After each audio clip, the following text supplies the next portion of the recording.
All right, welcome to another office hours.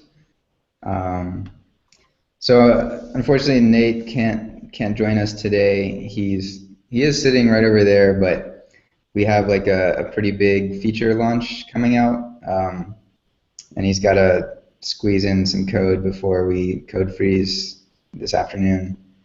Um, but I think it'll be cool. I'll try to show you guys next week what we launched because it involves actually a bunch more transitions and I don't know, clever uh, rendering and laying out of the page, and so it should be kind of an interesting thing to share. Um, but yeah, so I don't know if you guys have any announcements. I like noticed that, for instance, Matteo, you shared your oplog cleaning script, and it looks like Artur packaged it up, or maybe I don't know if he refactored it some or um, what happened there, but it's pretty cool. Yeah, I think that he refactored quite a lot. I think it's better his package than mine. One thing it doesn't clear that I needed to clear are the deleted docs, in the sense that when you do a model.delete, the actual document stays in the DB, and the data value is just set to null. So in my script, I also removed that kind of documents, and I didn't show such a delete in the OP clean module. So maybe I still have to try it actually, but I think I will try to include also that option, the option to clean the deleted docs. Um, Basically, because I think that if you delete the ops collection and you delete also the last version of the deleted doc in the main collection, then there's no point in keeping the null value of the original doc. So I think that also the deleted doc in the main collection should be deleted. That makes sense. And so this is the only, I think, improvement I see right now. But I mean, I looked at his code and it's very clean. And yeah, I want to try it. Cool. This Also, was actually yeah. caused by one of our issues also. We also wanted to clean the uplog, and we did it in the wrong way. First, like before the Matteo talked about it in last office hours, we also were working on solving this problem ourselves. But we just cleaned all the operations older than like 1 day. And it was wrong because we were cleaning also like if the only operations that were there are older than 1 day, it meant that we were cleaning the whole uplog collection for some particular document, which was leading to some awful bugs. And we spent like because of those bugs, we wasted lots of time repairing our database after that. So like then Matteo told that like he has also worked on this and he has a solution to clean everything but the last one. So we kind of merged our two ways of doing it. So we are cleaning, like Artur made the script so that it cleans all the operation logs which are older than 1 week or like whatever day you want to decide, like older than 3 days, but it lefts at least one operation so that there are no bugs with the ShareJS. Nice. Yeah. So yesterday we had a little session here with Nate and a couple other coworkers because we're trying to address there's like this is related kind of like to the way Share and LiveDB work, right? What we're doing with this clearing of oplog things is kind of cheating in a way, right? Like it doesn't completely conform to like the real-time thing, but it's like operationally practical, right? But I don't know, I got to learn a little bit about the way that LiveDB is dealing with Redis and Mongo, and we have to fix kind of a race condition thing where right now we publish to Redis and to all the other clients, as soon as the op is transformed. But then we also send the snapshot to Mongo, and if Mongo rejects that write operation, like because it has an invalid key or like a unique index problem, then that error doesn't necessarily, like, it puts that document in like a corrupt state because it's not in Mongo, the snapshot's illegal, but Redis had no concept of that, and so LiveDB doesn't know that, all these other things have this op that they think is fine, but it, somewhere like down in Mongo, it's not. So all that to say, the other thing I'm working on is actually trying to dive deep into Racer and Share and LiveDB and map out how it all works. Try to create documentation for that. So like that's I guess my current focus of documentation is the Racer stack. So what I hope to do in the process also is make some tools to let you easily like see the ops per document, like explain what you guys are doing, right? What the potential consequences are, because it's all fine as long as there's not, like, you're not deleting ops that are involved in the real time, right? Like in something happening, something being used by the OT algorithm right now. Yeah, anyway, so I'm actually meeting with Nate later this afternoon to try to create this map. Like, I'm gonna try to explain to him what I think and how it works, and he's gonna correct my understanding, and then I'll try to capture that and share it with everybody.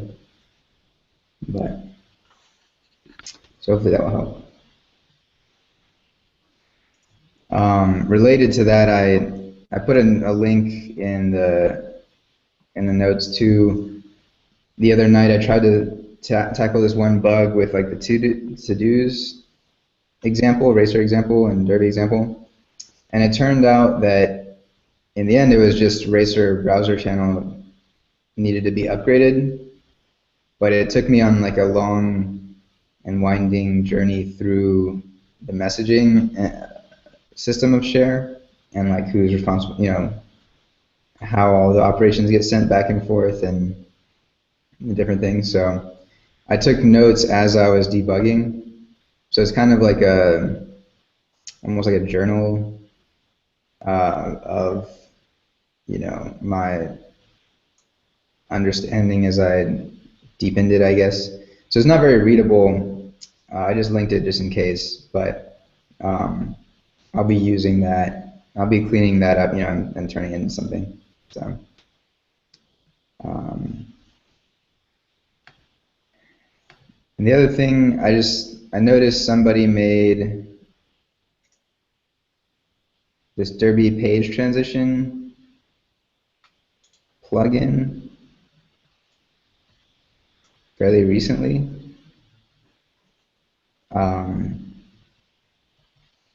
I just thought I'd link to it and say it's interesting.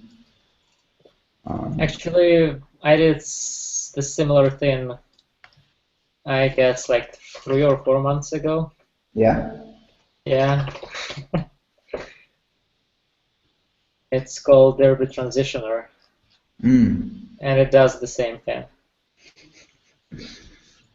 Okay. Can you link it in the notes? Yeah, I can. We should definitely have a page where we can see our modules, or at Yeah. least keep track of them. Yeah. Yeah, we're doing the same work. Yeah, that's getting inefficient, huh? All right, we'll figure out how to add that to the site. Hmm. I think that a cool thing, similar thing is the website of Meteor, where you can browse all the packages, all the Meteor packages. I don't remember the name now, but I think it's a cool, similar concept. And our page might be divided in Derby modules, Derby as a whole, so Derby dash or D dash for components, so that you can browse Derby, ShareJS or Racer plugin or components. Yeah, I wonder if we can make a little site that would like sort of read from a list of in Markdown or something, right? A JSON file. Mm. Of, I was thinking more about I didn't look at it, but I was thinking about querying an npm API. Maybe right. npm JS has an API to get modules. So as you type npm search with keywords in the console, maybe you can query npm repositories with keywords, so that searching for T dash, you find all the Derby components, or searching for Derby dash, you find all the Derby modules.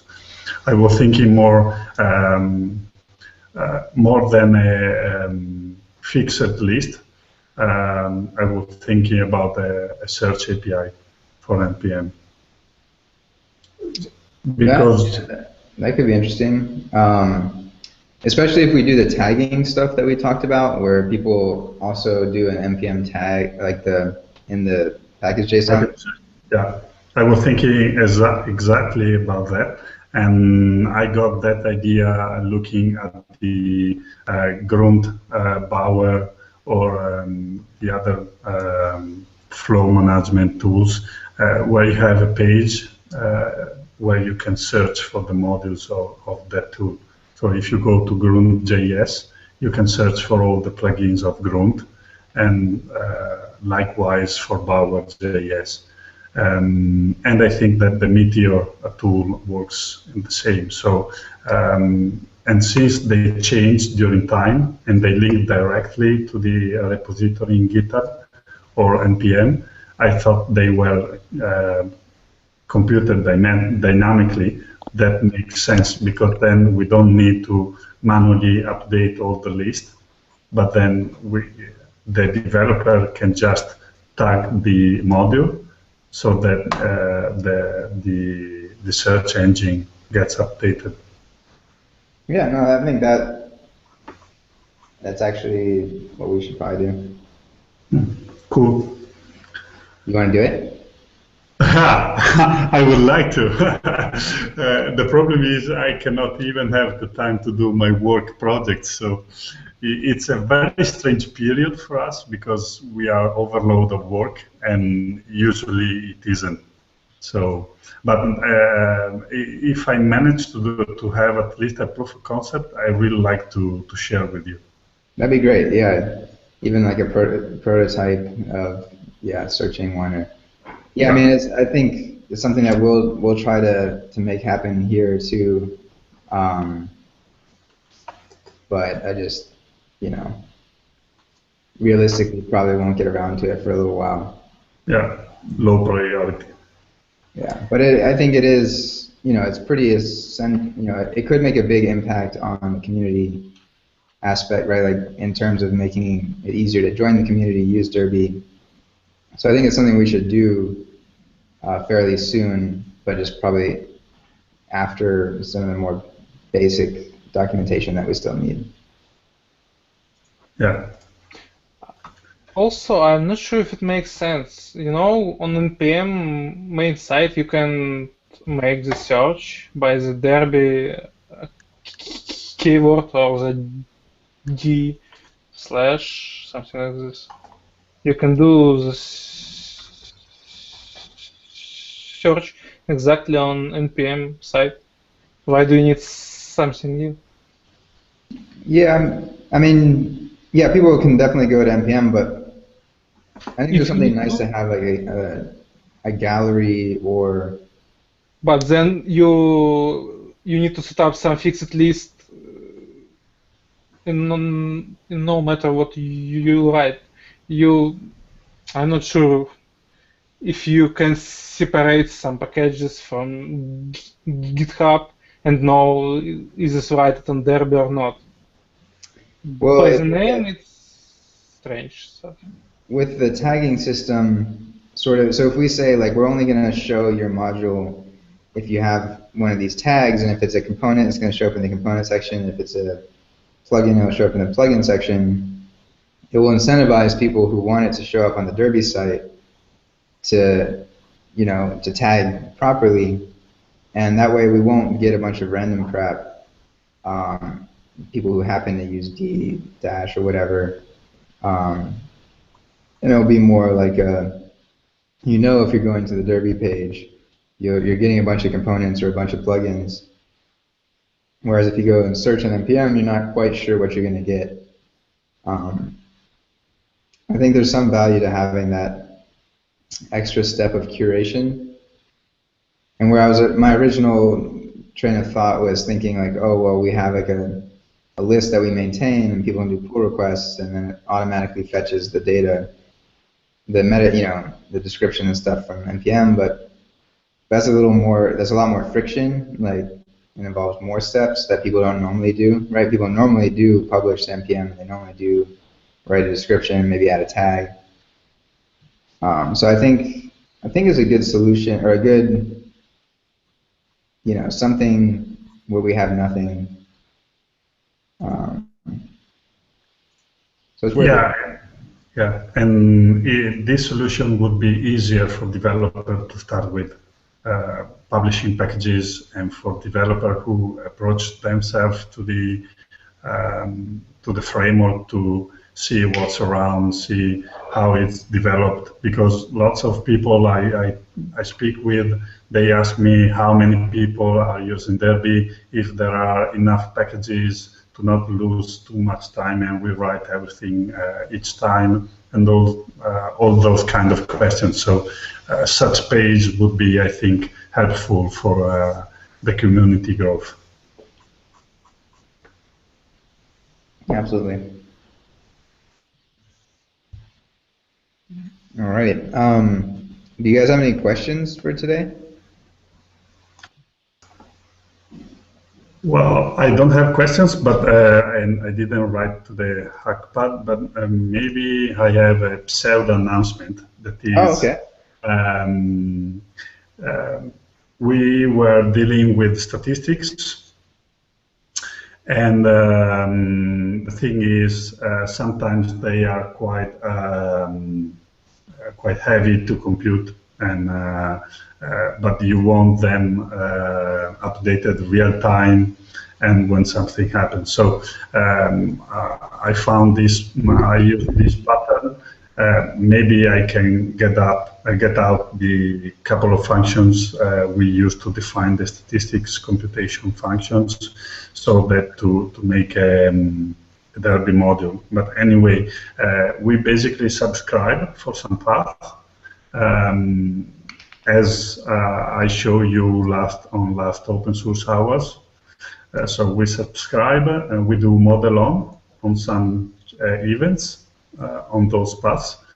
And the trick part here is that we execute the function of the model on with some timeout.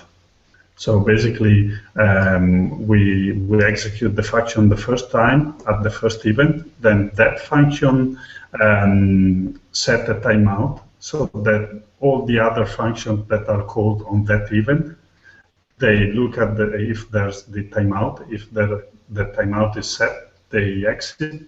If the timeout is not set, they can execute. So that even when you update thousands or more of documents, and each of the update generates a model event, you don't have the statistic functions, which in our case also considers queries, aggregates, and other heavy computation operations. They don't do all those computations for each event. They do it in a, let's say, more space-time way. So you don't have the update immediately, obviously, because you can configure the timeout. And so in our case, it's, for example, normal to set a timeout of 10 seconds for the statistics in some pages, so that the statistics are computed every 10 seconds. And this makes the solution still update by itself, but not get too heavy computational on the servers. Nice. Yeah, I think that concept of waiting, like setting the timeout and not doing more things until the timeout's done is called debouncing, I believe.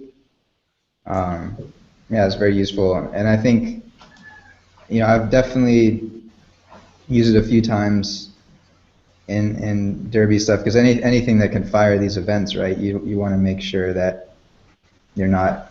You could have like 5 events. You could have 10, 100. You don't want to just like do stuff over and over and over. Yeah, because for example, we have a collection where we have few documents, and so if an event is filed for each document, we are talking about tens or at maximum 20 documents, so it's not a problem. But then we also have a similar collection where we have several thousands of documents, and we cannot afford to have a single event for each document. Right. So, yeah. Cool. If you are interested, I may make a gist, or because making a module, I think it's too much of an overshoot. Let's say. Yeah. So. Yeah, I guess always a good way to share concept. Yeah, we're kind of solving the similar problem, but we don't calculate statistics. It's actually vital for our project to have kind of a results calculation for we have those educational games, and we also have to calculate lots of stuff each 3 seconds for lots of our documents. But we solved it by before that we were solving it by having everything calculated on the client side. But then when we started to target cases with 1,000 student classes, so 1,000 people simultaneously, you obviously cannot even subscribe for all of those massive amount of people and calculate everything client side. So we have to move those calculations to the server side. But still, the calculations are pretty heavy, and in our case, for example, the solution that you proposed with having a model on to listen only for some desired changes, it's we, for example, we cannot go with it. We have to calculate it each 3 seconds on if anything changes. And I don't think that there is any workaround to this to make it in some way simpler for the server, to simplify the computational resources. So what we're doing right now is we have to have 2 different instances, one web instance, another is worker instance, and workers are just simply eraser projects which are only using the eraser, and that's it. And they're right now we're trying to implement the same task system as Lever have, based on what we heard so far. But maybe when we implement it, we may be going to share it as a module. That's cool. Yeah. Yeah, we still intend to put out the pattern for our task queue. It's got some slight, I don't know, we're still working on, we're actually, before Nate was jumping on this feature, he's working on fixing like an issue that someone else on the mailing list also faced, and it's worked pretty well for us, this model, but there's some things about it where it's like, I don't know, Nate just seems to want to like fix a little more before we put it out, so we'll see. I did start kind of like copying it into like a new project to make it, like an open source version.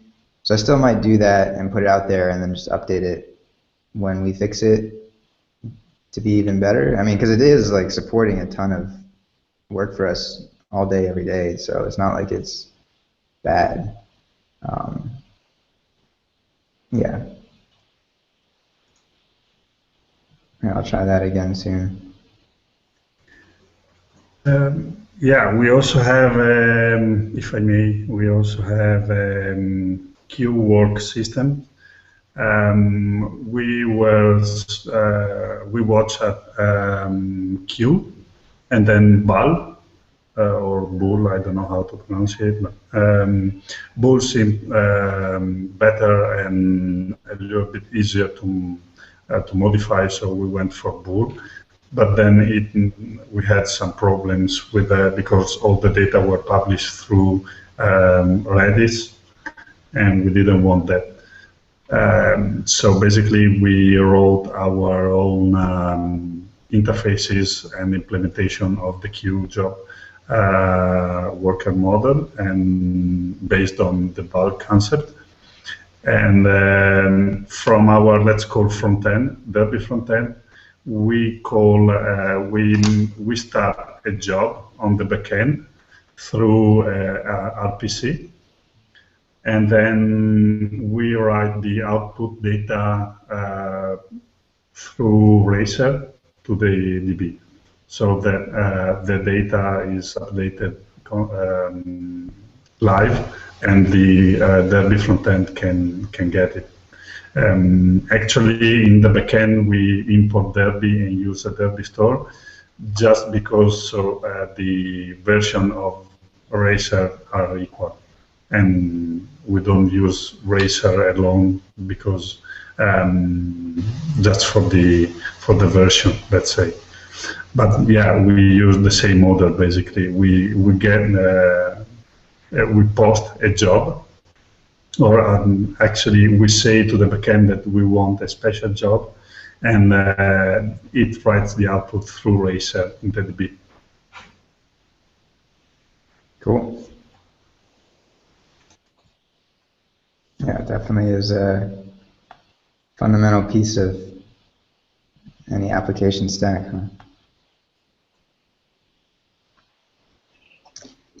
Man, so really no questions this week? You guys got it all figured out, huh? I got questions. Okay, let's try if we can respond to you.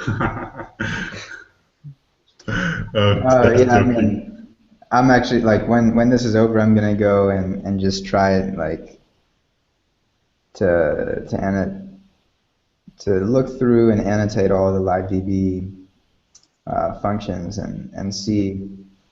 I actually like I feel like I have a fairly good grasp on like operations and the OT stuff, but I'm not comfortable with the flow of data between Racer, Share, and LiveDB, and I want to try to better map out who's responsible for what.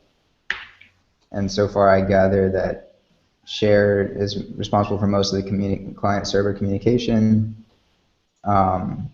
And then LiveDB does the OT, and of course through LiveDB Mongo, and interacts with the databases. And then Racer is, just keeps track of the data and the queries that you want. But I still don't know, or I haven't looked at how subscriptions are managed, there's this whole bulk subscribes have special logic. What the actual like code flow is for the operations in the OT part or in the LiveDB part. There's this whole like, when does it go to the database to get stuff? I know it checks Redis for ops and then tries to rebuild stuff, and then if that works, it writes it. And I'm gonna try to map out, like, I know there's a list of all the operations, the OT ones, on I think one of the repos, LiveDB repos or something. But I'd like to, sort of map those out, and ideally even have a little thing that you could play with that would sort of like, you would like be like, oh, I'm gonna do a list, do this, and this creates a list insert operation, and you kind of visualize all the different possibilities by being able to click on something or change something and see what the op looks like. I mean, because you can already turn on the debugging and watch the messages go by, but it'd be cool to have like something to see it. Oh wait, I don't think I shared. I did this. Actually. Huh? Go ahead. Oh, sorry. Finish, please. No, I have to find a link anyway. I just realized that.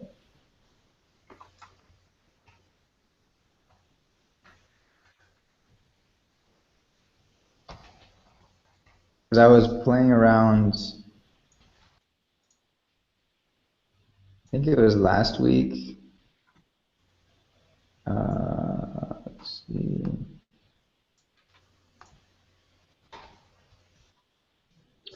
I made this little browser script.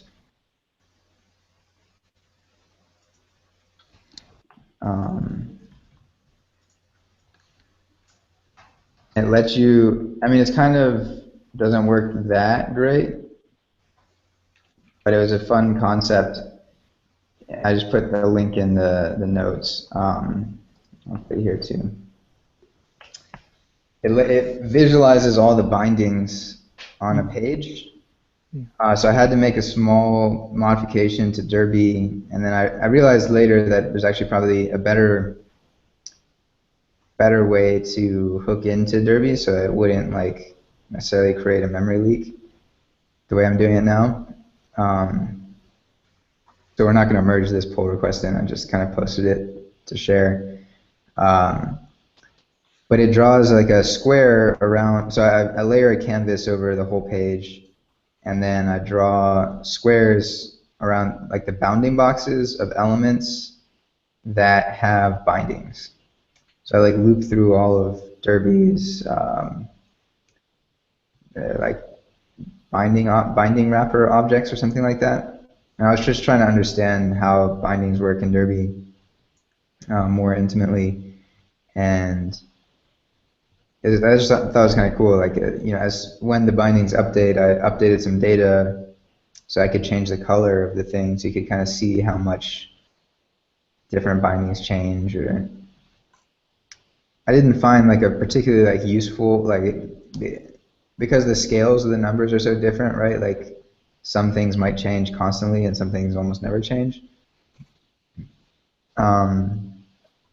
You kind of already know how much things are changing, I guess, but it's kind of cool to see it, I think.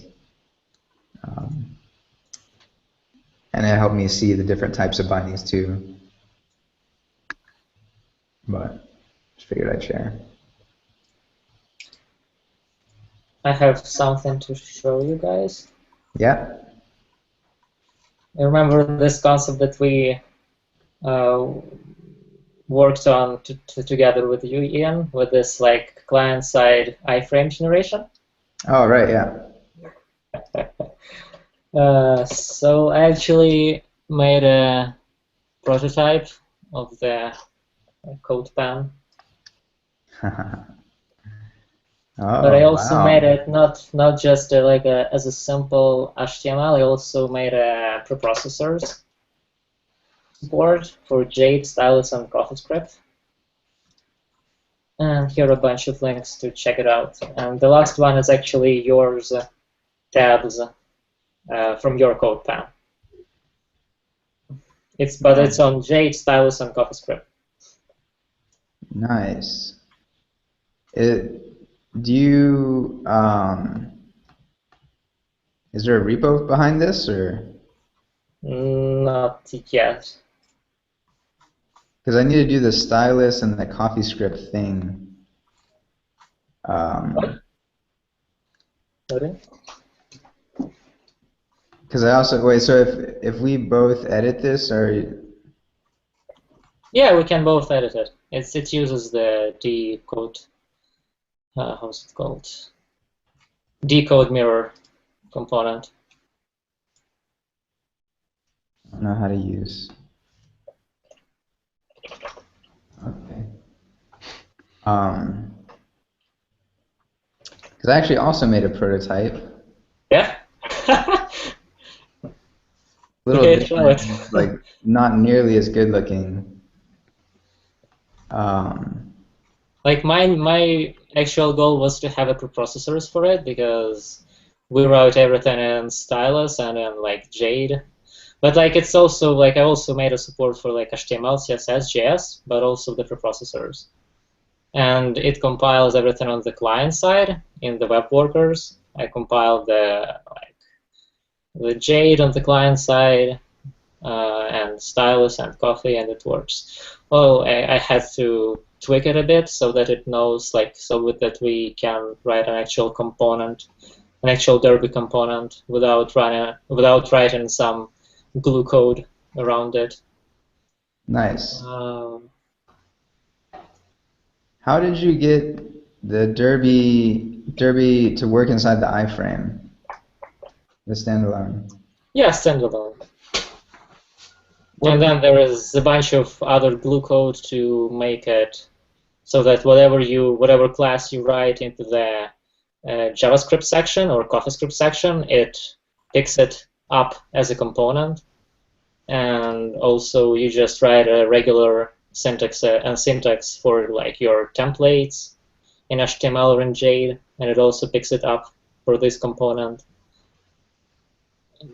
Nice. So I think it's pretty, like there were some issues that like JS Bean actually solved by having infinite loops when you type something. Yeah. If you try to for each, so actually I also used their library to solve the infinite loop problem. And because it's all being compiled in the web worker, it's pretty like if the web worker takes long to compile, then it just breaks it after like 5 seconds. So it's also pretty stable, and it's hard to break the page by having some wrong code. Nice. And so it's running this code inside the iframe, right? Yeah. But what permissions do you have on or sandbox do you have on that iframe? I don't know. Okay. I just grabbed the permissions from the original like code pan that I found on the original example on the code pan that I sent you. Right. Like a long time ago. I think it's like allow same origin, and I guess that's it. Oh, and allow scripts. Right. Yeah. So that's what I've been running to. Is that the problem with allow same origin is it means that if I write a malicious script right now, like I could hijack your session. If you go to my CodePen page or whatever, right? You want to take away allow same origin, which would sandbox the iframe completely, right? Like it can't go back up to the parent frame, which means you have to use post message if you want to do any communication. But the real problem there is that Derby standalone still uses tracks, because tracks are just kind of like hard coded in Derby. And tracks messes with the like window app, sorry, what is it called? Like history something or other. And that you're not allowed to mess with that if you're a sandbox iframe. So to do this like really securely, we need to fix that. And I went over it with Nate, and it's not, I don't know, it shouldn't be super hard to do. And since he keeps talking about trying to remove tracks anyway, it should happen in time. But this is really awesome. I'm not going to show my prototype because it's too ugly and embarrassing. Also, I'm trying.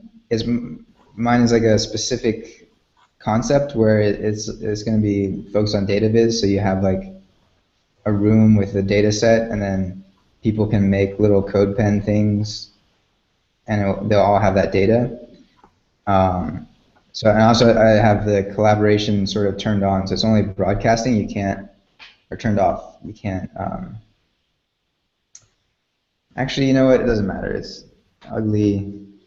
The one thing that's kind of cool about it is that I did cursors in like a hacky way, but they kind of work. Let's see. Shit. Guys? Yeah. Just when you were presenting, I think it's a very cool thing, actually, Pavel, and Thanks. I really admire you because I wouldn't know where to start to do this. But anyway, I tried to use Firefox, and actually with Chrome it goes everything okay, and with Firefox it gives you the errors I posted in the image. I didn't know how to pass you the image with the arrows, so I just put it there. But since I don't think it's very cool to let that image there, you can download it and remove it. I don't mind. It was just an easy way to pass you the image. Yeah. Well, yeah. I didn't test it anywhere. It's just like I spent like a weekend to code it. So it's like it's not tested anywhere except the Chrome yet. Yeah, of course.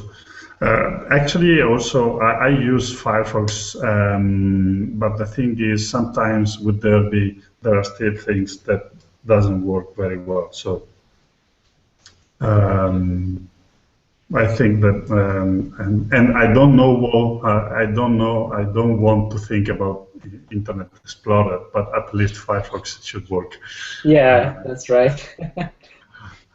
Yeah. Yeah. Well, it's just a draft. I just wanted to show you what's cool. like the concept. Yeah, the concept that we were thinking of with Ian about, and I know that Ian was also working on it, to build like this diffree thing, right? Mm-hmm. Yeah, that's what I just posted a link. The repo is here. So I'm just playing with this on the weekends, kind of. I really need to. I've done zero styling on it. Like I just got it to work, I guess, but.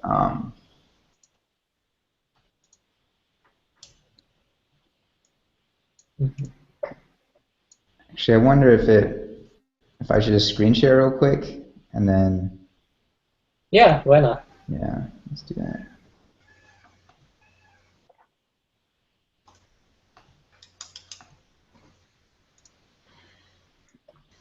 Okay, so I'll do this in two windows. Like better show the real time, and then yeah, I don't have anything.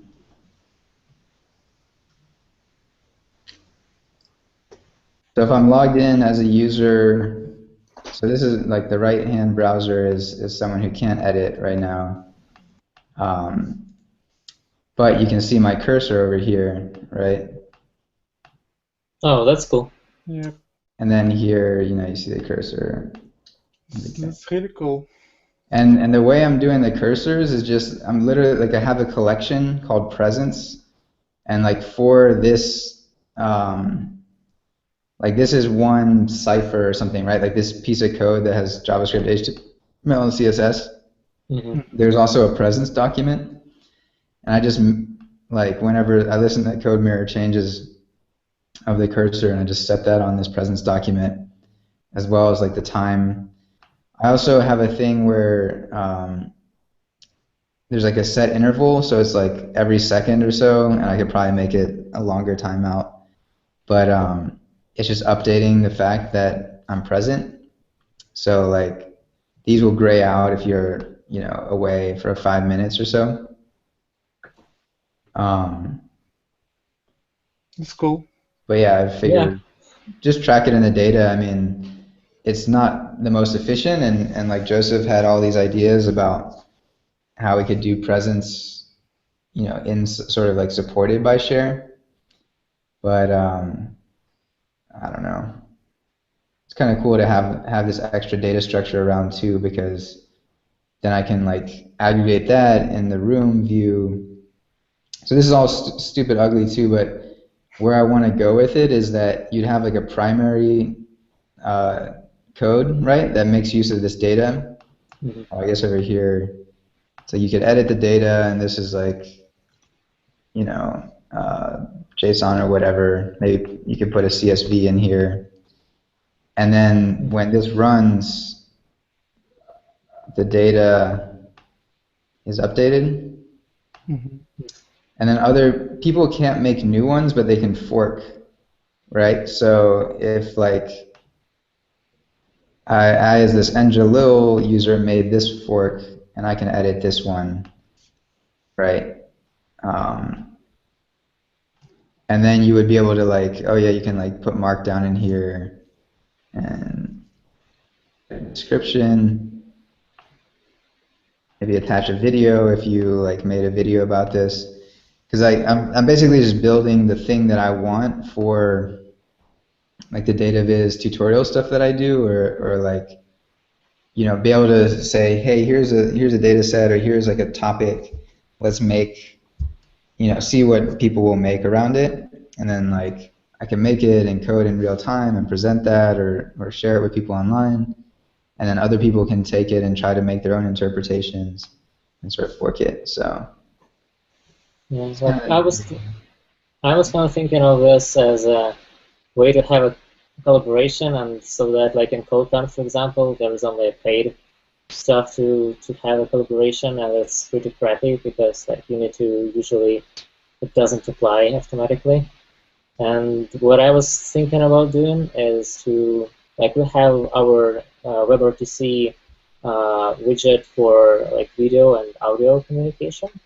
Yeah. So later on, I was thinking about just dropping this widget, Derby widget for WebRTC communication into this code painkiller, so that you can code with someone else and you can actually chat like in Skype. It's going to be really cool because it's person like just when I used to code in CodePen a lot because like it's really cool to do some quick draft of something over there, but it's too laggy sometimes, and you have to like have a paid subscription to like have a collaboration, which is like, not fun at all. This kind of thing should be free if it's like so easy to do in Derby. Yeah, man. Yeah, that's awesome. I think that'd be great, the RTC thing. And yeah, we're using CodePen with Derby standalone, the prototype, and it's kind of awkward as well. And it'd be nice as like the way that you set it up is how I set it up. We have an internal sort of thing where it's specific to. I mean, I guess I could show this. Let me see. Oops. I could show it with some test data.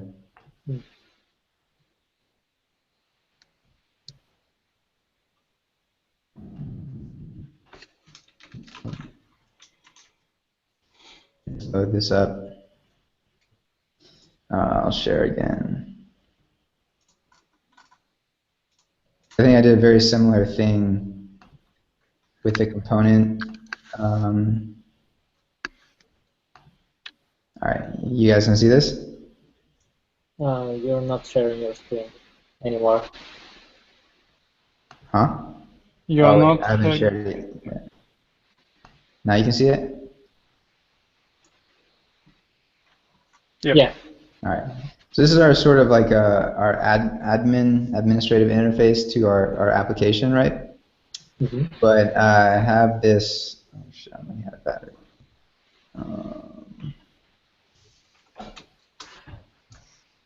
Where's the power cord?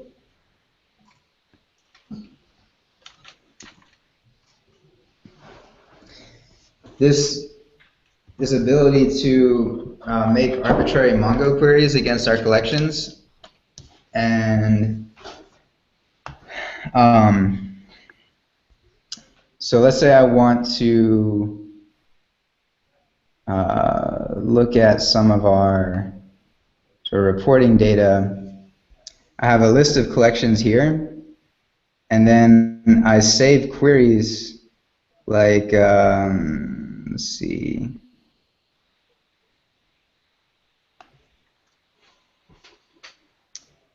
So before we get into the visualization, like this is a Mongo query, right? This is an aggregation Mongo query, and it's just like the raw JSON of the Mongo. Uh-huh. You kind of see how long this is, right? Like these are really annoying to write, I think. So I can just click this and run the query, and it hits Mongo and gives me back the JSON results. And then I lay them out in this table where by default, if I see a count field, I show it over here. Otherwise, and then here I try to render the ID, but in this case, it's an object, so it doesn't render well. But this is already cool because I can, save and fork these queries, so I can share them with my team. And you see, I've made a bunch of them here, also to prototype for features. But then I can also make a view for that, for this data set, basically. And so this is like a rendering of, like how many people applied versus how many people were referred every week. And to do that, like I click on this view button, and now I have just like, the HTML, JavaScript, and CSS. And I can actually fork these views. So like the default view is just like a table maybe. And then this one uses some like D3 and Derby to render a chart. And then I can save it as the default view. And so it's kind of a way to like quickly prototype, views on top of the data. And they're technically components, right? I had a thing where, I don't know what you did, but by default, it's just like component is there. Yeah, I actually did the same thing to make a component. Yeah, I also call it just a component, and it uses, it thinks that it's a component that needs to render. Well, it looks really cool. Yeah, like it's really handy for the administration. When you have the set of data and you want to quickly show it to someone in your team, it's awesome. Yeah, so I want to make the sort of open source versions of this too, especially even like being able to hook this up to anybody's Mongo database, right? Like I think it could be a cool sort of part of like a set of Derby administrative tools, right? Like this, the old Godbox, the old Godbox we had, where it's like you could see, make live queries and play with the ops and stuff like that. So yeah, I'm slowly figuring out how I can pull this out and put it out there. Mm-hmm. Yeah, well, this looks just awesome. It's really cool.